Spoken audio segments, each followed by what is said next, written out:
जय हिंद दोस्तों। उम्मीद करता हूँ कि आप सभी लोग अच्छे होंगे एंड खुश होंगे। आज मैं आ चुका हूँ आज़ादी का अमृत महोत्सव हो रहा है जो नेशनल क्राफ्ट म्यूजियम की तरफ से, जिसमें अपने देसी कल्चर को रिप्रेजेंट करते हैं। कहने का मतलब ये है कि आप जितने भी चीज़ यूज़ करते हो घर में, वो देसी चीज़ें आपको यूज़ करनी है, विदेशी चीज़ों को नहीं करना। अगर आप विदेशी चीज़ यूज़ कर रहे हो तो वो हमारी बॉडी के लिए बहुत ज़्यादा हार्मफुल है, और उसी चीज़ के बारे में बताया गया, समझाया गया है। आइए चलो देखते हैं उसके बारे में आगे क्या चीज़ है। तो जो हम वॉश करते हैं बेसिकली, ये जो स्क्रब है इंडियन फैमिली में बहुत इजीली अवेलेबल यूज होता है, हाँ। Right. But the thing is कि this is full of plastic, yes. Right. अब हम इसको प्लास्टिक से ही वॉश कर, we are washing our utensils from the plastic directly. तो माइक्रो प्लास्टिक्स हमारे यूटेंसिल्स पे लग रहे हैं, उन्हीं में हम खाना खा रहे हैं डायरेक्टली, तो इनडायरेक्टली हम प्लास्टिक खा रहे हैं। This is what I am saying. But dear, हम इसको अगर इसको यूज नहीं करें तो इसकी जगह कौन सा ऐसा चीज यूज करें? We have the coconut hair scrub. Okay. इसका जो यूसेज है बेसिकली टाइम ज्यादा नहीं लगता इससे। अच्छा। सेकेंडली उससे ज्यादा चलता है। Represent of the Indian culture. Exactly. And even also ये सॉइल में डिसॉल्व हो जाएगा अगर आप उसको रखोगे सॉइल में। तो एक तो वो आपके एनवायरनमेंट को डैमेज कर रहा है, ठीक है। हमारे जो गार्बेज एरिया है उसको डैमेज कर रहा है, वो बायोडिग्रेडेबल भी नहीं है। सॉइल में डालोगे उसकी फर्टिलिटी भी खराब हो जाएगी, फिर और प्लांट्स भी नहीं ग्रो हो पाएंगे वहाँ पे। तो डायरेक्टली वो हमारे एनवायरनमेंट को इतना ज्यादा डैमेज कर रहा है। बट हर इंडियन फैमिली में लेकिन मोस्टली ज्यादातर मैं कहूँगा 95% लोग उसी को यूज कर रहे हैं। हाँ, लगभग 5% लोग जो हैं वो इसको यूज करते होंगे, अदरवाइज। ये है कि इंडस्ट्रियलाइजेशन के बाद बहुत इजीली अवेलेबल है अच्छा। मार्केट में। हाँ। चीप है, लोगों के पास इतना ज्यादा आ गया है वो कि उनको अब लगता ही नहीं कि वो गलत है, ठीक है। उनको अवेयरनेस ही नहीं है कि वो गलत यूज कर रहे हैं। अगर मान सपोज दैट एग्जांपल के तौर पर, अगर आपके जो नेशनल म्यूजियम क्राफ्ट वालों ने ये योजना चलाई तो इसका प्रमोशन भी करना चाहिए जगह जगह पे। बेसिकली इन्होंने प्रमोशन करा है, ये 3rd एडिशन है। अच्छा।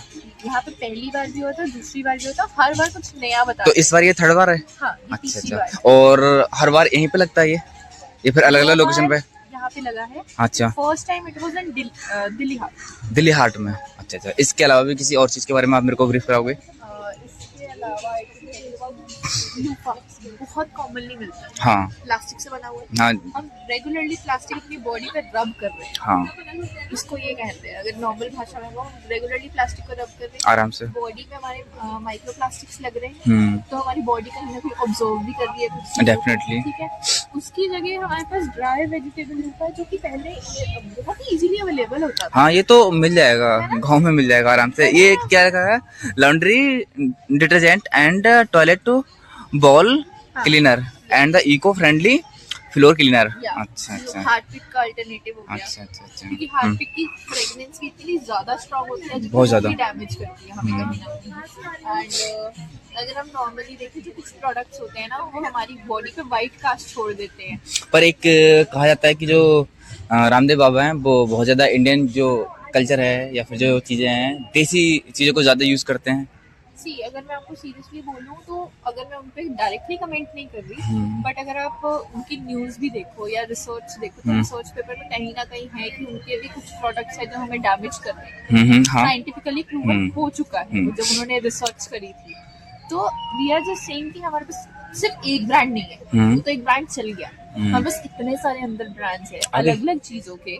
अच्छा। इसके कॉस्मेटिक्स के 2 डिफरेंट ब्रांड है। अच्छा। इसका किचन का ब्रांड है। अच्छा। खाने के लिए हमारे पास यहाँ पे रोज जैसे 10 दिन था तो डिफरेंट रीजन के खाने थे हमारे पास। अच्छा। ऑल्सो इसको तो मोस्टली यूज करते हैं लोग बाहर गाँव में। हाँ, मोस्टली गाँव में यूज करते हैं, बट हमारा नॉर्मल किचन ऐसा नहीं करना। प्रिजर्वेंट से भरा हुआ है, एल्यूमिनियम फॉइल पेपर यूज होता है। इनफैक्ट हमें पता भी है कि एल्यूमिनियम फॉइल पेपर क्यों यूज होता है, उसके बाद भी हम लोग उसको यूज करते हैं, right. So we just telling people कि अगर आपको थोड़ी देर के लिए कुछ पैक करना है। ये टिश्यू पेपर है? हाँ जी। अच्छा। तो अगर आपको थोड़ी देर के लिए पैक करना है, तो आप नॉर्मल कपड़े में क्यों नहीं पैक करते?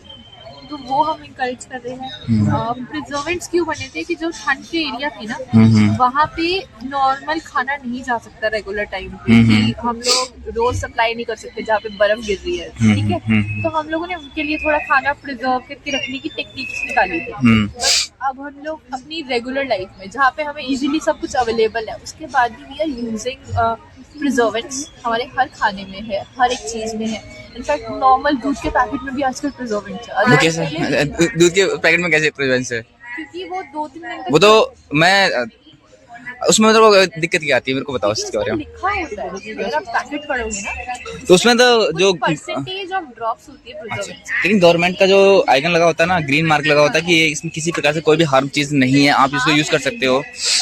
नॉर्मल प्रिजर्वेंट्स उन्होंने लिखे हैं, ऐसा नहीं है कि उन्होंने कुछ मेंशन नहीं करा, बस ये है कि हम उनमें इंग्रेडिएंट्स पढ़ते ही नहीं है कि उन्होंने मेंशन नहीं करा। हम क्यों नहीं कर रहे हैं? क्योंकि इसमें प्रिजर्वेंट की जो वैल्यू है बहुत कम है। ओह, ये बात है। हमें ये भी देखना है कि किस चीज में कितने ज्यादा प्रिजर्वेंट्स यूज हो रहे हैं, ठीक है ना। बेकरी में हम फ्रेश केक इसीलिए लेते हैं क्योंकि वो हमें फ्रेश चाहिए होता है, बट कहीं ना कहीं अगर आप नॉर्मल केक्स देखो कुछ प्रिजर्व्ड भी होते हैं, वो किसी पर्पस के लिए है। वहाँ किसी को अगर हमने पार्सल करना है तो वो प्रिजर्व है, बट वो कहीं ना कहीं थोड़ा बहुत तो डैमेज कर ही रहा है ना। और ये किस चीज के बारे में? ये क्लोथ्स के बारे में? यस,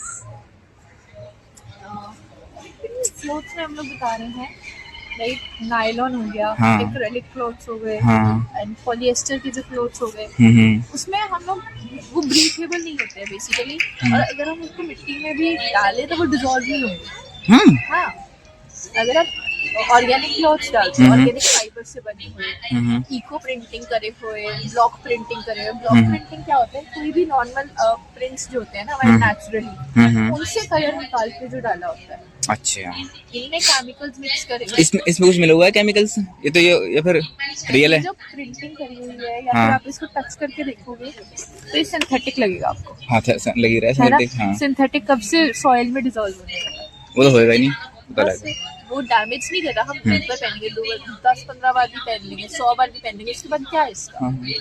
इसको हम पहनेंगे, इसके बाद अगर इसको सॉइल पे डिसॉल्व कर दिया तो कहीं ना कहीं वो हो जाएगा।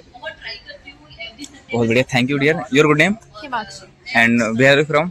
आई am from Chitkara university, Chandigarh. Chandigarh से आया हम लोग। Thank you. भिंडी में कौन आलू डाल के बनाता है, लेकिन सारे के सारे आलू की बहुत पसंद है। ससुराल के जाने में पसंद था, आलू बिल्कुल बंद हो गया पड़ता था, वहाँ आलू किसी को नहीं पसंद था। लेकिन आज ऐसा है कि ये टाइम है तो मैं रीजनल, सीजनल, ओरिजिनल में बिलीव करने लगी हूँ। और आज मैं वो मक्के के आटे आलू के साथ चौसेला और ग्रीन चटनी। उम्मीद करता हूँ दोस्तों आपको ये ब्लॉग हमारा अच्छा लगा होगा। अगर अच्छा लगा है तो आप चैनल को सब्सक्राइब करें, लाइक करें, कमेंट्स में ज़रूर बताएं आपको कौन सी चीज़ अच्छी लगी है यहाँ की। अगर आप कहीं का भी अगर किसी प्रकार का म्यूज़ियम देखना चाहते हैं इंडिया में ओवरऑल में, तो हमें कमेंट्स कर सकते हैं। अगर जिसके ज़्यादा कमेंट्स होंगे मैं डेफिनेटली उस चीज़ के लिए एक्सेस करने वाला हूँ। थैंक यू अगेन वीडियो पूरा देखने के लिए दिल से धन्यवाद आप सभी लोगों के लिए।